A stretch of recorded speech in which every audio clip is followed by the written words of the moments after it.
네, 안녕하세요. 요즘같이 애가 닳고 가슴이 벌렁벌렁거리고 할 때는 좀 초연해질 필요가 있습니다. 그래서 우리 시각을 최소한 지구적 차원, 뭐 태양계나 우주까지는 안 가더라도 지구적 차원으로 확 넓혀보면 이게 지금 시리아와 우크라이나에서 푸틴과 오히려 시진핑도 폭망을 했어요. 그래서 이게 이제 한반도에 대해서 이 두 흉악한 인간들이 무슨 또 뭘 할까 이런 것도 한번 생각을 해보고요. 이렇게 이제 촉박해지는 환경에서 윤 대통령이 12월 3일 날 계엄을 초단기 계엄을 상징적으로 연출을 하고 그게 이제 일련의 과정을 촉발했는데 우리가 주목을 좀 덜 하고 있지만 어제 제가 잠깐 언급을 했습니다마는 미국의 그 한반도 전략이 변화해 오고 있었는데 그 변화를 굉장히 가속시킨 측면이 있습니다. 윤 대통령이 이번 일을 통해서. 그래서 오늘 그 같은 이야기를 좀 살펴보도록 하겠습니다. 예, 시리아 아사드 정부가 무너졌죠. 그러면 이제 민주주의가 올까요? 정상국가가 될까요? 예, 그건 뭐 그렇게 만만치 않습니다. 절대로 쉬운 일 아닙니다. 일단 아사드 정부를 무너뜨린 HTS가 이슬람 극단주의 유전자를 가지고 있기 때문입니다. 7년 전까지만 해도 알카에다 혹은 이슬람 국가 ISIL의 하부 조직이었었습니다, 여기가. 그래서 미국은 IS가 다시 기승을 부리지 않을까 노심초사하고 있는 중입니다. 제이크 설리번 백악관 국가안보보좌관의 이야기를 한번 직접 들어보시죠. There is an enormous opportunity now that the butcher Assad is gone for Syria to build a better future. But as you said, there are huge risks. And the single biggest risk I see is that ISIS comes back. And the single biggest risk I see is that ISIS comes back. Because ISIS wants to take advantage of any vacuum or instability in Syria following a civil war. And so the U.S. has to be laser focused on suppressing the threat of ISIS. President Biden ordered the bombing of ISIS personnel and ISIS facilities within hours of Assad falling. President Biden ordered the bombing of ISIS personnel and ISIS facilities within hours of Assad falling. And we're going to stay on top of that. But I will not sugarcoat it. This is a real threat. The threat of jihadism and terrorism returning in Syria because of what's happened. This is a real threat. The threat of jihadism and terrorism returning in Syria because of what's happened. This is a real threat. The threat of jihadism and terrorism returning in Syria because of what's happened. And it's incumbent on us and everyone in the region to push back hard on that. 그래서 지금 ISIS가 다시 득세를 하고 다시 튀어나올 가능성이 이제 굉장히 커졌다. 그거를 잘 컨트롤해야 된다. 네, 그런 얘기를 이제 제이크 설리번이 하고 있죠. 게다가 HTS가 또 시리아 전체를 모두 장악한 것도 아닙니다. 이게 이제 12월 10일 현재의 세력 분포인데요. 이 중에서 짙은 동색이라 그럴까, 흑색이라 그럴까, 예, 그게 이제 HTS입니다. 위에서 알레포, 예, 그 다음에 이제 호미, 예, 그 다음에 이제 다마스카스 이렇게 이어지는 세로로 쭉 먹은 거예요. 그리고 이제 가로로 이렇게 빗금이 커져 있는 데가 아사드 세력이 아직 남아 있습니다. 그리고 저 위에 이제 황토색, 연한 황토색이 저게 터키 지칼 부대고요. 오른쪽 위로 보라색이 저게 이제 SDF라고 불리는 쿠르드족 자치구, 자치 해방구예요. 뭐 자치를 아무도 안 했지만 자기들이 일단 다스리고 있으니까. 그리고 이제 아래쪽으로 내려오면 왼쪽 아래 카키색이 골란고원, 이스라엘 점령지죠. 그리고 그 이스라엘 점령지 앞에 히무크레한 게 거기가 이스라엘과 아마 좀 관계가 있는 이제 반군 세력일 수가 있어요. 이제 옛날에 헤즈볼라 이제 근거지 비슷하죠, 거기가. 그 다음에 이제 하늘색, 짙은 하늘색이 미국이고요. 그 다음에 연한 하늘색이 친미 반정부 세력이고요. 그 다음에 이제 오른쪽으로 가서 중앙에 이렇게 빗금이 비스듬하게 거져 있는 데가 저게 ISIS 근거지입니다. ISIL. 네, 근거지예요. 이렇게 사실은 지금 현재도 그러니까 이게 사분오열되어 있는 거예요. 그래서 이게 어떤 세력 간에 제가 생각하기엔 세력 간에 통합된 정부를 구성하기는 어렵고 싸우지 않는 상태에서 지금 현재의 분계선을 중심으로 해서 국가가 이게 분열하지 않겠나 사실상 그런 생각을 합니다. 이 HTS가 이렇게 이제 힘을 떨치게 된 것은 터키의 지원 덕분입니다. 트럼프는 노골적으로 HTS 배후는 터키라고 지적을 합니다. 직접 들어보시죠. Nobody knows who the other side is, but I do. You know who it is? Turkey. Okay? Turkey's the one behind it. He's a very smart guy. They've wanted it for thousands of years, and he got it. He's a very smart guy. They've wanted it for thousands of years, and he got it. And those people that went in are controlled by Turkey. And that's okay. It's another way to fight. But no, I don't think that I want to have our soldiers killed. But I don't think that will happen now anyway because the one side's been decimated. 트럼프가 말하려고 해서 기자회견을 하면서 이걸 배후가 터키다. 못을 완전히 박아버리죠. 왜 그러냐면 이제 이런 게 이제 트럼프의 뭐 장점인데 단점이기도 하고 장점이기도 한 건데 이걸 아무도 이렇게 공개적으로는 얘기를 안 하거든요. 그러니까 미 국무부라든지 이런 책임 있는 자리에 있는 사람들은 평론가들은 얘기를 해요. 그런데 이게 이제 여러 가지 그 외교적인 함의가 있기 때문에 근데 이제 트럼프는 뭐 터키가 먹은 거 아니냐? 터키가 먹은 거다. HTS 배후는 터키다. 그러면서 이제 트럼프는 또한 터키의 영향력을 인정하면서도 이번 일을 두고 터키에 의한 적대적 인수합병, 그러니까 unfriendly takeover라고 표현을 해요. 아주 으스스한 경고를 때리는 거죠. 너희 그거 우리랑 상관없이 그렇게 집어먹은 건데 너희 배탈 날 것 같은데 뭐 이런 정도의 그런 어감이 좀 깔려 있는 거죠. 한번 직접 들어보십시오. Well, nobody knows what the final outcome is going to be in the region. You know, nobody knows who really the final. I believe it's Turkey, and I think Turkey is very smart. He's a very smart guy, and he's very tough. But Turkey did an unfriendly takeover without a lot of lives being lost. 네, unfriendly takeover. 예, 피도 별로 안 흘리고 참 약은 놈들이다. 뭐 거의 그런 어감이죠. 여기서 잠시 세뇌 탈출 자구동료 부탁 말씀 올리고 또 진행하겠습니다. 아시다시피 세뇌 탈출은 광고가 잘 붙지 않습니다. 네, 붙더라도 천천히 붙는 경향이 있습니다. 도와주시면 보다 좋은 컨텐츠로 찾아뵙는데 커다란 힘이 되겠습니다. 감사합니다. 자, 이런 일들이 이제 한반도로 이렇게 직결돼서 막 번져오거든요. 그래서 이제 시리아가 일단 무너졌을 때, 아사드가 무너질 때 이제 배경이 어떻게 작동하고 있나 한번 보자고요. 이스라엘은 이 틈에 한편으로는 골란 고원 점령지를 대폭 확대하고 다른 한편으로는 아사드군과 ISIS의 무기고 및 방공 시스템을 작살내고 있습니다. 엊그제는 무기 저장고에 미사일을 떨어뜨렸는데 대폭발이 일어나서 리히터 지진계로 3.1 수치가 기록되기도 했습니다. 그러니까 이스라엘은 그 아사드군이나 이런데 이란이 남기고 간 무기를 HTS나 이런 그런 그 무장 세력들이 그걸 확보해서 힘이 강화되는 것을 두고 보지 않겠다 이거예요. 네, 그런 아주 대담한 작전을 지금 펴고 있고요.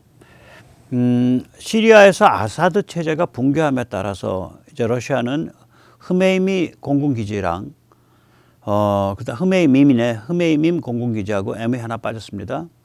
흐메이밈, 네, 공군기지뿐 아니라 50년 된 타르투스 해군기지를 상실했습니다.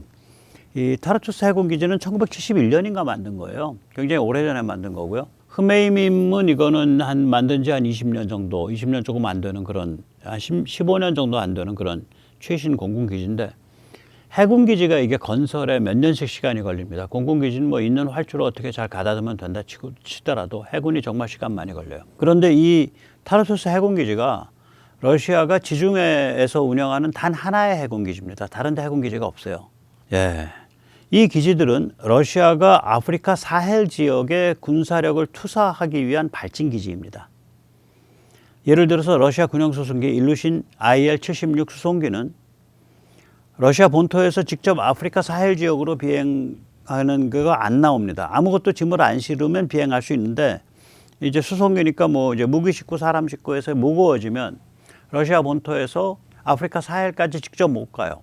그러면 러시아 군용기가 어디에 들렸다 가야 되는데 이 들렸다 가는 게 이게 마뜩치가 않은 거예요, 지금.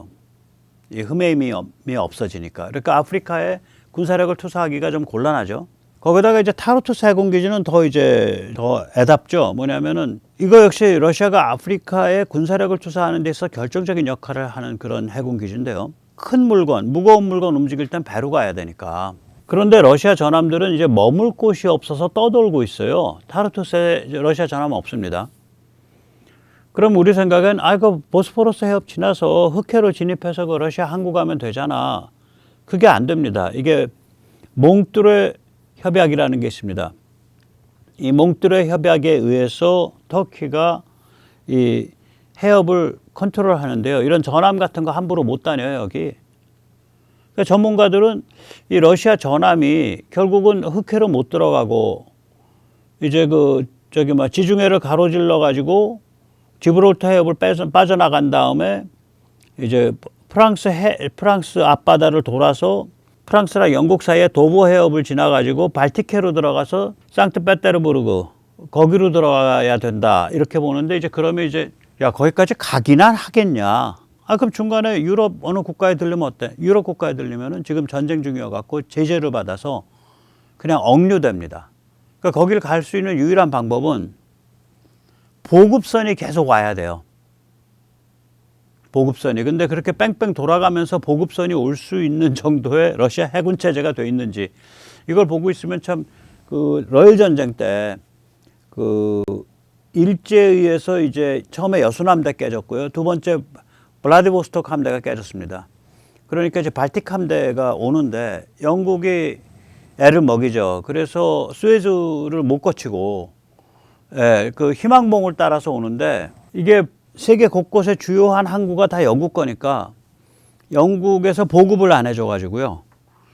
그 병사들이 전부 괴혈병에 걸려 있는 상태에서 도착을 해서 다 몰살을 해버려요. 그게 이제 우리를 치면 거문도에서 울릉도 사이에서 함대 전체가 몰살하고 그 함대 제독, 함대장 부속선 하나만 살아서 돌아갑니다.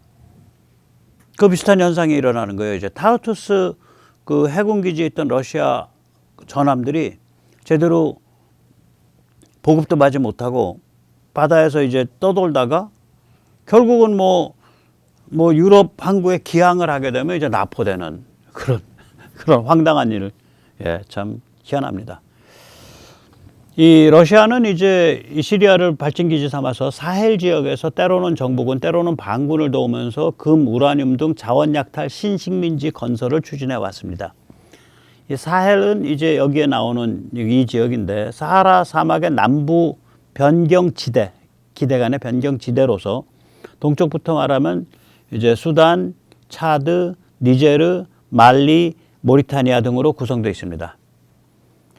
그런데 이제 실제에 있어서는 부르키나파소라든지 중앙아프리카 공화국 등 사헬 지역 인접 국가도 여기에 포함이 됩니다. 사헬 지역에 대해서 남쪽으로 인접한 국가도. 그래서 이 지도는 지금 오른쪽에 있는 지도는 이게 따끈따끈한 지도예요. 2024년에 러시아 군사 조직이 파견된 나라들을 보여주고 있어요. 그럼 여기서 이제 수단, 니제르, 말리, 부르키나파소는 이제 그 사헬 지역 국가들이고 그 아래 이제 중앙아프리카 공화국이 이제 하나 더 들어가요. 또 리비아가 더 들어가고. 그래서 이게 이제 복잡한 그런 상황이죠. 복잡한 상황입니다. 게다가 이제 우크라이나 전쟁이 만 3년이 되어감에 따라 러시아 경제는 완전히 거덜이 났죠. 이에 따라서 러시아 안보에 구멍이 숭숭 뚫려 있습니다. 뭐 돈만 조금 집어주면 무슨 일이든지 다 해주니까. 이제는 우크라 정보 조직이 모스크바에서 러시아 화학, 생물학, 핵무기 책임자 이고르 키릴로프를 중장인데 이런 핵심 장성을 암살하는 것이 이젠 상식이 됐어요. 그러니까 침투해서 들어갔다는 소리예요, 이미. 이 서방 혹은 우크라 정보 조직이. 네. 그래서 이제 우크라 전쟁에 의해서 이제 러시아만 박살난 게 아니에요. 중국 역시 박살났습니다. 중국이 살 길은 원래는 이제 신냉전을 미중 대립으로 만들고 유럽을 자기 편으로 끌어들이는 거거든요. 그러니까 신냉전이 서방 대 중국 혹은 유럽 대 중국으로 번지지 못하도록 만들어야 이제 중국이 삽니다. 그런데 중국이 러시아의 우크라 침공을 지원함으로써 유럽에 단단히 찍혔죠. 그래서 완전히 전략적으로 미스를 냈죠. 러시아가 우크라 침공을 시작하기 2주일 전쯤에, 그러니까 2022년 2월 초에 시진핑과 푸틴은 이제 베이징에서 만났었죠. 그때 이제 그 공동 성명에 보면 우리들의 파트너십은 무한하다. 리미틀레스 파트너십을 선언했었습니다. 뿐만 아니죠. 참 징그럽습니다. 2023년 3월 시진핑은 모스크바를 방문했을 때 푸틴에게 이렇게 말을 합니다. 지금 세계는 지난 100년 동안에 어떠한 변화보다 더 큰 변화를 겪고 있습니다. 예, 푸틴님과 제가 이 변화를 이끄는 두 명의 주인공입니다. 네, 저 계단 내려오면서 그렇게 말했대요. 참 희한한 거죠. 또 중국은 러시아에 기계와 부품을 공급해주고 러시아로부터 원유와 가스를 사줌으로써 러시아가 계속 전쟁할 수 있도록 만들어준 원흉입니다. 그러니 유럽이 중국에 대해서 이를 박박할 수밖에 없죠. 또한 중국의 위성국가 북한은 러시아에 용병을 제공함으로써 유럽인들로 하여금 징기스칸 전쟁 이후 처음으로 동양 것들이 우리 유럽을 침공했다. 이렇게 격분하도록 만들었습니다. 왜냐하면 이게 중국이 오케이를 했거나 혹은 방치하고 있기 때문에 저런 일이 벌어지고 있다고 받아들여지는 거거든요. 중국이 목 조르면 죽으니까 북한은 결국 니들이 방치하거나 혹은 니들이 부추긴 거 아니냐 이렇게 보는 거죠. 신냉전은 이제 미중 대립이 아니에요. 이미 미국은 물론이라뇨. 한국, 일본, 대만, 오스트레일리아 이쪽 그 동쪽에 있는 나라들 또 유럽 주요 국가들이 모두 참여하기 시작했습니다. 그래서 신냉전은 이미 미국 대 중국이 아니라 서방 대 중국으로 이제 구도가 잡힌 상태죠. 또한 이제 시리아 상실에 의해서 러시아의 중동 전략만 박살난 게 아닙니다. 중국의 중동 전략이 이게 러시아랑 커플링돼 있습니다. 그러니까 중국 역시 러시아처럼 시리아와 이란을 지렛대로 사용해 왔거든요. 이것도 박살난 거예요. 중국이 시리아를 지렛대로 어떻게 썼나 이거 딱 하나 보면 압니다. 2023년 항저우 아시안게임 개막식에 인간도살자 아사드 부부를 극진히 모시기 위해 에어차이나 전세기를 보냈어요. 저기 항저우 에어차이나 타고 이제 도착한 거예요. 저 아사드 부부 아니에요. 예. 그러니까 도른 것들이라니까 중국에 도른 애들이에요. 또 이란도 마찬가지죠. 이란 석유 수출의 90% 이상이 중국이 사주는 겁니다. 나머지는 시리아나 뭐 이런 데서 사줘요. 그러니까 그놈들인 거지. 시리아 아사드 체제가 망했고 이란이 망하기 지금 일보 직전 아니에요. 이 얘기는 뭐냐. 러시아뿐만 아니라 중국의 중동 전략 역시 부도났다. 이렇게 되는 거죠. 예. 또 러시아만 시리아를 상실함으로써 아프리카 사헬 전략이 박살난 게 아닙니다. 중국의 사헬 전략 역시 박살났습니다. 아니, 중국이 사헬까지 가서 무슨 전략풀 군번이야? 네, 그 군번입니다. 중국은 러시아가 군사 지정학적 차원에서 뒤집어 놓은 나라에 들어가서 사업을 벌이고 무기를 판매하는 방식을 선호합니다. 그 대상은 예를 들어서 니제르, 차드, 부르키나파소, 말리가 그렇습니다. 예를 들어서 이제 말리를 한번 말씀을 드릴게요. 세계 최대의 리튬 매장량을 가지고 있을 것이라 추정되는 나라가 바로 말리입니다. 중국 회사 간펑 리튬은 말리에 몰빵 투자했습니다. 중국은 사헬에서 러시아를 앞세운 신식민주의 자원 약탈 전략을 취해왔던 것입니다. 이번 시리아 급변 사태는 사헬 러시아 중화 비즈니스 모델이 파산했음을 뜻합니다. 예, 이렇듯이 이제 중국과 러시아는 우크라 유럽에서 박살났죠. 또 중동에서 박살나고 있죠. 아프리카 사헬에서 박살나고 있죠. 그러면 중국한테 남은 단 하나의 승부처는 어디야? 예, 제일도련입니다. 그러면 제일도련 중 어디가 가장 위험할까요? 예, 대만 인근과 한반도죠. 그러니까 중국은 원래 대만을 조용하게 털도 안 뽑고 간첩 침투로 잡아먹으려 그랬죠. 근데 올해 1월 대만 총통선거에서 라이칭더가 당선됨에 따라 중국 쪽 컨트롤 받는 두 명이 후보 단일화 실패했죠. 민중당 후보하고 국민당 후보가 후보 단일화 실패해서 라이칭더가 대통령이 돼서 중국의 대만에 대한 그 야욕이 이제 한풀 꺾였죠. 또 중국은 이제 한국에 대해서도 조용히 털도 안 뽑고 간첩 국회를 앞세워서 집어먹으려고 그렇게 계획을 잡은 거죠. 아마 제가 말씀드렸지만 한 입에 이재명 민주당 끌어들이고 두 입에 한동훈 조중동을 끌어들였다고 봅니다. 그런데 이제 그 윤석열 대통령의 12.3 초단기 계엄이 기폭제가 돼서 윤 대통령 국힘 한덕수 자유공화 시민의 움직임에 의해 뭐 지금까지는 좀 삐걱삐걱하더라도 대충 큰 탈 없이 움직여 왔어요. 이 네 개의 그 분야가 이게 무산되게 생겼어요. 지금 상황이. 네, 그런 거죠. 뿐만 아니죠. 이 과정에서 이게 뭐 저기 그 니체도 말하잖아요. 나를 죽이지 못하는 건 나를 더 그 강하게 만들 뿐이다. 이 과정에서 한국인의 정치 문화가 근본적으로 강화되고 있습니다. 예, 윤 대통령이 목숨 걸고 자유공화 노선을 천명하고 온 국민에게 이에 동참해 줄 것을 호소함에 따라 지금 전개되고 있는 탄핵 저지 투쟁은 완전히 차원이 달라요. 그전하고는. 온 국민의 의식이 바뀌고 있고 온 나라의 정치 문화가 바뀌고 있는 자유공화 애국결정, 이게 바이러스가 되어서 한국인 전체를 감염시키고 있습니다. 이거 어저께 그 말씀드렸죠. 윤석열 바이러스. 오늘은 이걸 조금 다른 각도에서 좀 설명드리는 거예요. 이게 이제 시리아를 아까 그런 식으로 망하고 아프리카에서 구도 깨지고 중동에서 구도 깨지고 우크라 유럽에서 구도 깨지고 그러면 이제 중국이 뭔가를 해볼 수 있는 데는 제일도련밖에 안 남는데 대만은 당장 뭘 해볼 수가 없어요. 그럼 한반도밖에 안 남아. 한반도를 막 잡아먹으려고 하던 참에 먼저 예방적으로 윤석열 대통령에 의해서 문제가 펑 터진 거예요. 그러면 이제 우리가 이제 그 LRPP 바이러스, 그러니까 이게 자유공화 애국결정 바이러스가 이렇게 꽃피우게 되는 거는 이거는 6.25 이후 처음 있는 일일 거다. 저는 그렇게 봅니다. 1953년에서 1971년은 우리가 너무 가난하고 비루했기에 뭐 자유공화 애국결정 바이러스가 이렇게 고급지게 꽃을 피울 수가 없죠. 그냥 애국심이지. 예, 반공 애국심. 그러면 이런 자유공화 정치 철학은 좀 이게 수준이 높아요. 예, 그러니까 제가 이제 이쪽 그 자유공화 진영이라고 이제 말할 수 있는 진영에 와서 처음에 개인이라는 단어를 썼다가 굉장히 욕을 먹었어요. 그게 언제냐면 2012년, 13년만 해도 그랬었어요, 분위기가.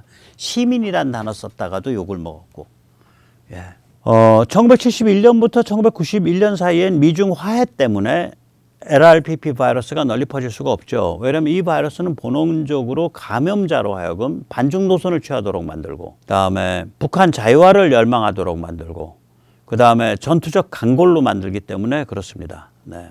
그다음에 이제 1991년에서 2017년까지는 또 미국뿐 아니라 온 세계가 중국 사랑에 미쳐서 돌아갔던 친중 타락 글로벌리즘 시대였기 때문에 LRPP 바이러스가 깊게 동면할 수밖에 없었습니다. 한국도 이 글로벌리즘 물결을 타고 중국을 활용해서 경제가 성장하고 경제를 고도화시켰죠. 그러니까 이제 한국에서도 반중적인 입장을 취한다든지 혹은 전투적인 자유공화적 입장을 취하면 이제 손가락질 받는 거지. 너 뭐 세상 어떻게 돌아가는지 아는 놈이냐, 뭐 이런 식이 되는 거죠. 또한 미국 역시 6.25가 끝난 1953년에서 중국에 대한 전략이 바뀌기 시작한 2017년까지 한국의 LRPP 바이러스를 별로 달궈하지 않았었어요. 이게 또 한국의 자유공화 에너지를 좀 억제하는 측면이 있죠. 예를 들면은 1980년 DJ가 미국의 압력에 의해서 구출돼 가지고 12월 달에 미국을 갔을 때 뭐 그럴 수는 있어. 근데 그걸 덜레스 공항, 그 워싱턴에 거기에 도착을 했는데 그때 뛰어나온 사람이 당시 미 민주당의 최고 지도자 에드워드 케네디였습니다. 그러니까 어떤 관점을 가졌는지 이제 보이는 거죠. 예. 그래서 한국이 북한 및 중국과 대판 긴장을 일으키게 되면 이게 미중 화해가 깨지거나 혹은 중국 사랑이 깨진다고 보니까, 예를 들어서 한국의 군인들이 뭐 북한에서 포 좀 쏘면 바로 그냥 즉각 반응해서 두들겨 팬다. 그 미국이 결사적으로 말렸잖아요. 그러니까 천안함 대응도 제대로 못하고 그런 거 아니에요. 예. 그래서 이런 그 미국이 그런 게 있는 거죠. 그러니까 미국이 좀 미묘한 입장을 취한 거죠. 뭐 그러니까 미국 입장은 이해가 돼요. 그러니까 미국은 이제 글로벌 관점에서 문제를 보는 데다가 미국이 미중 화해를 하고 있고 중국 사랑을 이끌고 있으니까 한반도가 시끄러워지는 걸 원하지 않는 거죠. 또 한반도를 시끄럽게 만들 소지가 있는 쪽을 견제하기 위해서 좀 뭐 종중스럽고 친중스럽고 좀 종북스럽고 친북스러운 것들도 좀 숨쉬게 내버려 두는 거지. 말하자면. 네, 그런 면이 있었던 거예요, 분명히. 네. 그런데 이제 이게 이제 오늘 이제 좀 더 명확히 말씀드리는 건데, 어제도 비슷한 말씀 드렸지만 어제는 이렇게 명확하게 말씀 안 드렸죠. 이제 미국이 한국인의 자유공화 애국결정, LRPP 바이러스를 억제하는 전략을, 그걸 저는 억제해 왔다고 봐요. 그러면 그걸 그냥 내버려 두면 이게 본원적으로 반중 성향이고 본원적으로 이게 전투적인 성향이거든요.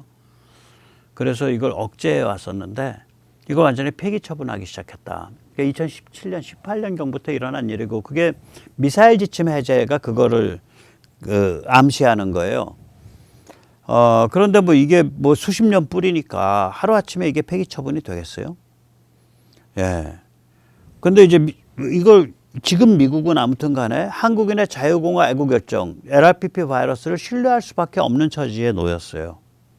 왜냐하면 이제 중국과 신냉전 대립이 이제 격화돼 가니까 한국이 제대로 자기 역할을 해줘야 되거든. 한미일 삼국체제 만드는데 앞장서 줘야 되고. 근데 그 누가 그렇게 하겠냐고. 죽창 반일하는 조국이가 해? 그거 뒤에서 부추긴 문재인이가 해? 그거보다 더 흉악한 이재명이 해? 지금 뭐 종중 간첩들과 다름없는 자들, 저 국회, 그들이 해? 못하잖아요. 판 다 깨지는 거예요. 한국 잘못 뺐다가 돌아가 버리면. 그러니까 미국의 한국 전략이 LRPP, 자유공화 애국결정 억제에서 LRPP 신뢰로 바뀌기 시작한 거예요.